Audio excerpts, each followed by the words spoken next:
What's up, everyone? It's Russo. I hope everyone is doing well. Please subscribe here and please follow me on Instagram at RussoLifts. In case something happens to this channel, you can follow, message me, interact with me directly, and there's daily content on there. Hope to see you guys on Instagram. Enjoy. What's up, everyone? It's Russo back with Ryan Kleeman. Again, very knowledgeable in the supplement industry, aspiring to open up his own supplement line as well as get into pharmaceuticals later. Speaking of supplements, we're going to be talking about what most companies do to water down their products to maximize profit margin. Yes. This is why, supplements, research chemicals, to me, they're all the same thing. It's all dependent on who you're buying it from. The person is in it for the money or in it for the actual product. That's the hardest thing to differentiate because a lot of people will make you believe they're in it for, the quality product. You'll start to realize what the main motivator is, and it's that hard cash money. Yeah. I like, and as Ryan said, I'm an aspiring fitness or nutraceutical entrepreneur in the supplement industry, starting multiple supplement lines, building a manufacturing plant over the next 12 to 18 months. We've talked about this in a couple of videos in the past. But essentially today, we want to talk about how like he said, it's about cold hard cash. They water down their products to maximize profit margins, and that is their only goal. And we won't dig into any brands. Right. I'm not going. We're not going to trash any. Very, very broad. We're just going to say supplements in general. Some companies are awesome. The majority of them are not. First of all, I want to say, to give you an example of the quality control. So there's 10,000, over 10,000, okay, 10,000, not 1,000, not 100, 10,000 manufacturing plants that are FDA registered, that are able and willing to manufacture dietary supplements. Okay, this isn't research chemicals. This is just dietary supplements. 10,000 plants. Right. Okay, 400 of them per year are inspected by the FDA. 400 out of 10,000. Okay, if I want to register a basement as a manufacturing facility, I can. Okay, when they say that their plants are FDA approved, until I see their certificate, I do not believe that. Right. These FDA registered. There's very, very, very few of them that are FDA approved. The process to get FDA approved, I want to say, don't quote me on this, is around $100,000 to $250,000 to get FDA approved. Okay, to bring the FDA in, that's how much it costs to have your level A, whatever, inspected facility on the top of your thing. 250 grand. Okay, 100 to 250 grand. Don't right. quote me Most on companies don't want to spend that chunk of cash just for a little badge, unless they're rolling in it already.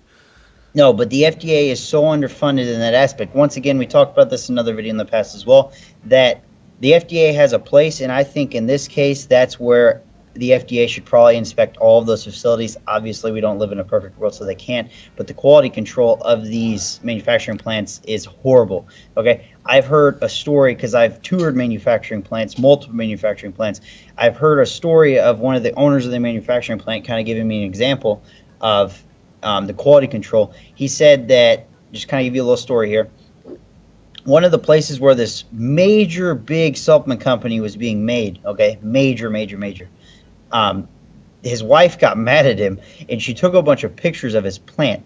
The floor was black with just dust, soot, everything, just black. All of his equipment was old, dirty. Okay, the FDA has no regulation over the supplement industry, and the quality control is horrible. Black, like literally, like the machines were black, old, dirty, rusty, everything. And you were ingesting, some customers, this is a major supplement line. This isn't a small supplement line, this is a major one. We're ingesting this stuff in their body.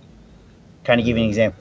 Another thing, as Ryan talked about, is the monetary aspect of it. Okay, they'll start out with these amazing products that have all kinds of quality ingredients, and you think they're good, and they're full of stimulants, proprietary blended, to where they throw a bunch of stimulants in it that it's horrible for your body, but you think you're feeling it, you think you're getting good results, right, and all the this other stuff, placebo but in effect. reality, you're probably not. And over time, what happens is they start watering down these products to the point where what was in that product to begin with is no longer in that product.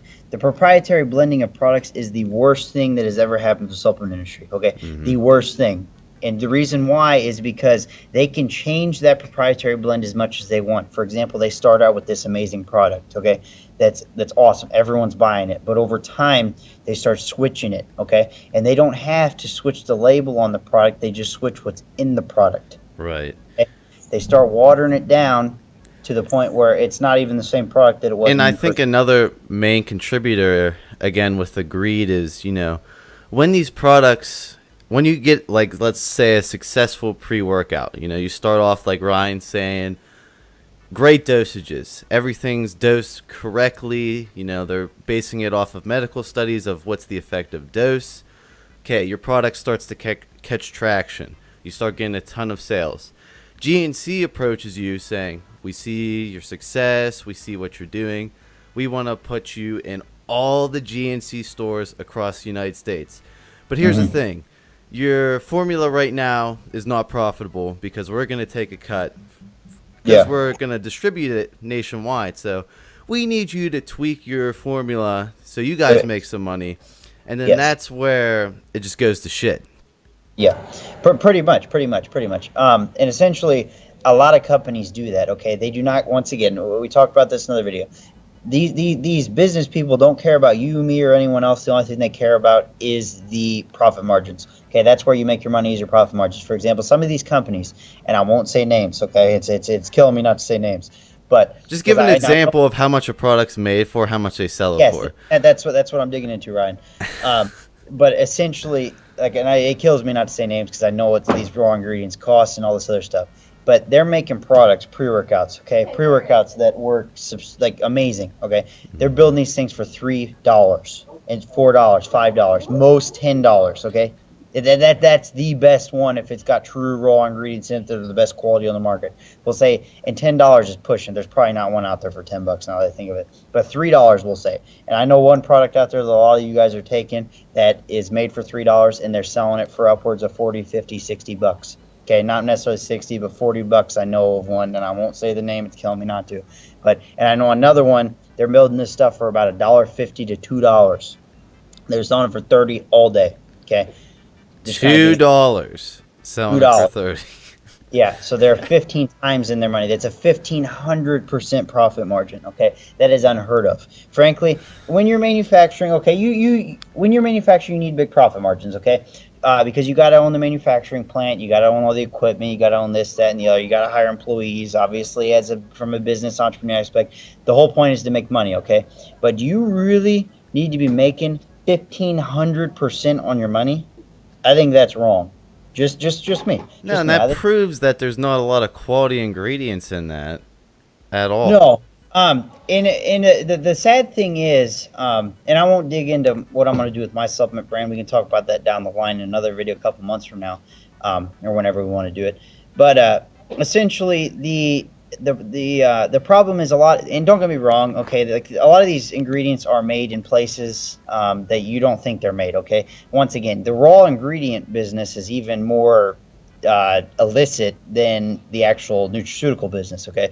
Because these raw ingredients are being made in basements, and some of them are being made legit in manufacturing plants, but a lot of these are being made in basements. As long as they test and show on a I think it's called an IPHC machine. It's about 40 grand to have that machine. But as long as they test and show that they're showing up as that particular ingredient, they put them in products. For example, there's a lot of protein. I'll talk about protein a little bit too. So protein, it's called WPI contents, I believe it's called, which I think it stands for whey protein index. Don't quote me on that, but I believe that's what it stands for. But there's WPI 12 and there's WPI 90. Okay, 90 is the highest quality, 12 is the lowest quality. A lot of these companies, won't say names once again, are using WPI 40, WPI 50, and you'll see 25 to 30 grams of protein on your scoop because that's what they can put on the label. Okay, there is not 30 grams of protein, pure quality protein in that product, because the highest you can get is 90. So the highest you could ever get in that product, and that product is going to cost anywhere around, just my personal guess,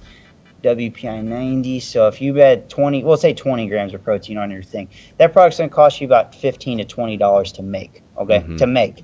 Now a lot of these the company that's not a good enough profit margin for most of these companies because they're greedy. They care about money. They care about profit margins. So they're going to use WPI 50. The company's been caught going all the way down to WPI 34. Okay, 34. There was one company got caught going down to WPI 12. Won't say that company, but they're no longer in business. Okay, but then that's the thing. A lot of these companies, like the amino spiking back in the day, for example, where they put aminos in their products to make their protein contents higher. It was completely horrible to do. Right. Like That's why I'm not a fan of protein at all, because you have these shady practices going on top of your body can really only assimilate so much protein at a time on its own. And then you add in all this watering down bullshit. Like, you might as well just buy like some real food. That's why people steak, push yeah, real steak, food. chicken, freaking all Yeah. milk, with all that stuff. And personally, that's what I do. Now I take protein, but not in mass scales. If I can get my hands on it, because I'm not gonna lie, I'm kind of a cheap guy. Um, I do supplements, but I don't do a ton.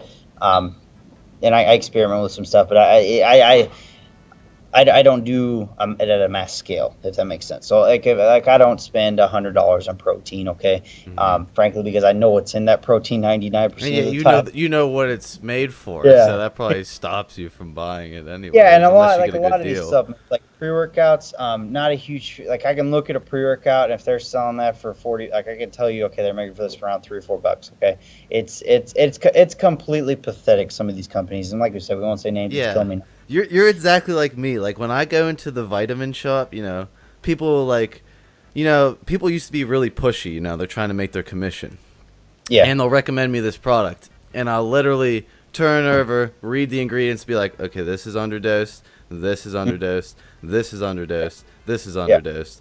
Do not yeah, sell me this, and yeah. they'll just leave me alone because they know like I will spend like 30 minutes to pick out a Mhm. pre-workout just looking at every single ingredients list, seeing how far my money's going to go. Yeah, yeah, yeah. And a lot of these companies, I mean, they're completely wrong, pathetic, horrible. But I mean, there's some true companies. I won't name names. Like I know one company that's pretty local around here. He's legit. He tests all of his products, all the IPHC. Don't quote me on that name, but I think that's what it's called. It's about a $40,000 machine. He tests all his raw ingredients as soon as he gets them in, compares them to the best, which is it comes in a red and white bottle. Not 100% sure what it's called, but he compares them to the pharmaceutical grade. For example, he showed me pharmaceutical grade leucine. Okay, if the ingredient is not 99.5% pure compared to that, that's 99.9 with a line above it percent pure, as close as you can get to 100%, he returns it immediately and demands his money back because he's like, I'm not doing business with you. Right, So and I guarantee he's one out of a million who's actually doing that in the supplement industry. yeah, and there's very few people. He's legit. Okay, this guy's legit. 100%. Like he's an amazing guy. 100% legit. But I mean, he's one in a million, like you said. There's very few companies that are doing this. And I won't say that. But essentially, just kind of be aware of what you're ingesting in your body. Be aware of what's in the products. Be aware of the underdosage, the underdosaging of products, and just kind of be aware. Because a lot of these companies, they care about one thing and one thing only, kind of wrapping this up, and that's money. They do not care about you, Right. me, or I think for me to come to conclusion for you guys is to not really buy again for general stuff. So don't buy based off of the brand. Buy based off of the quality. A supplement company, don't buy because your favorite athlete takes it or it has really good marketing. Most of the time, if it has really good marketing, then they're cutting the ingredients out to focus more money on that or marketing. focus on It's, getting it's the. That's like a good way to put it. I The like more all the out there, the more pre-workouts the that watered down it probably is. right. I like all the stuff that's like kind of like a local brand where they're putting it out there just by word of mouth. Like that's their marketing. Yeah, yeah, and most companies that are small like that, they can't afford to put out these horrible Right, they products. can't make bullshit. Yeah, that's a good way to put it. They can't do that because they have to put out quality products to make it. Like, and again, obviously the goal as being the nutraceutical industry is to make money. But if you ultimately want to build wealth, you got to put out good product.